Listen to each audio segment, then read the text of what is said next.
गई हैं। जम्मू कश्मीर की बात हो रही है तो बात रोजगार को लेकर भी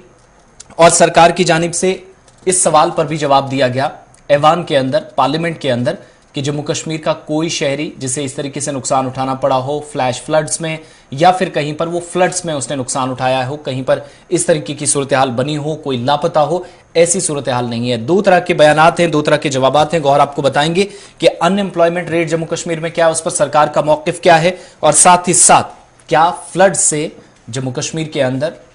कोई शहरी लापता है। बिल्कुल बात करेंगे। जहां ऐवान की बात करेंगे तो ऐवान में जहां पर जो हसनैन मसूदी उनकी जानिब से कुछ सवाल उठाए गए थे जम्मू कश्मीर के अंदर, जिस तरह से बेरोजगारी की शरह में इजाफे को लेकर उन्होंने एक सवाल उठाया था कि जम्मू कश्मीर के अंदर बेरोजगारी की शरह में करीब 22% जो है वो इजाफा हुआ है। उन्होंने एक सवाल उठाया था, उसके जवाब में भी कल जिस तरह से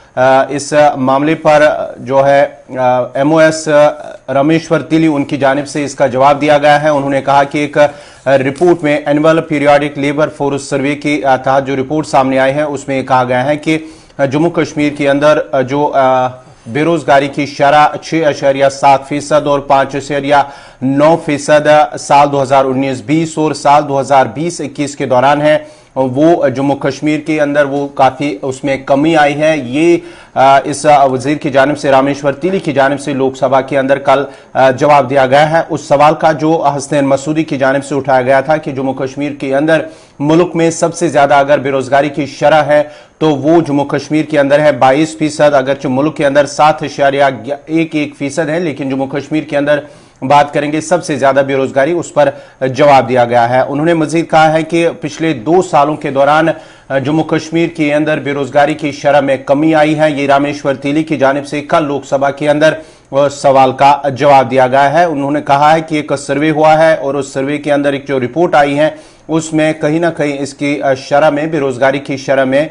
कमी आई है। दूसरा जवाब जो ऐवान के अंदर दिया गया वो इस हवाले से कि क्या जम्मू कश्मीर के अंदर फ्लड्स में या इस तरीके से बाढ़ की वजह से या सैलाबी सूरत हाल में कोई शख्स लापता है, तो उस पर भी कहा गया कि फ्लैश फ्लड में जम्मू कश्मीर के अंदर 8 जुलाई को जो अमरनाथ यात्रा के मकाम पर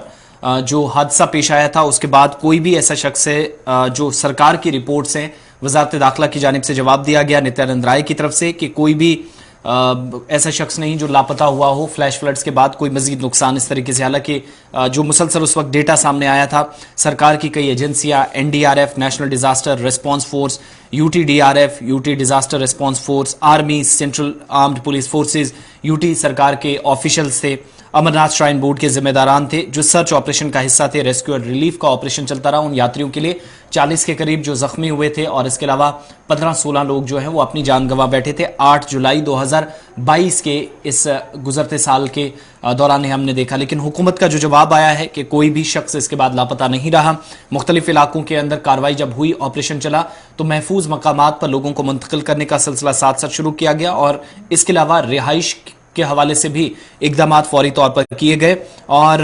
नज़दीकी जो मेडिकल फैसिलिटीज़ हैं उन्हें भी वहां पर भी इकदाम किए गए। हेल्पलाइन नंबर्स जो हैं, joint control room Pahalgam, police control room Anantnag, shrine board के जिम्मेदारान के साथ साथ डिवीजनल कमिश्नर कश्मीर, उन्होंने सारे प्लेटफॉर्म जो सोशल मीडिया के वजारत दाखिला के जिम्मेदारान के मुताबिक वो उस वक्त काम किया गया, इकदाम उठाए गए और किसी तरीके से कोई जानकारी उसके बाद भी नहीं मिली कि मजीद कोई यात्री इस हादसे के बाद लापता हुआ हो। ये सारी वो सूरत हाल थी जिस पर हुकूमत ने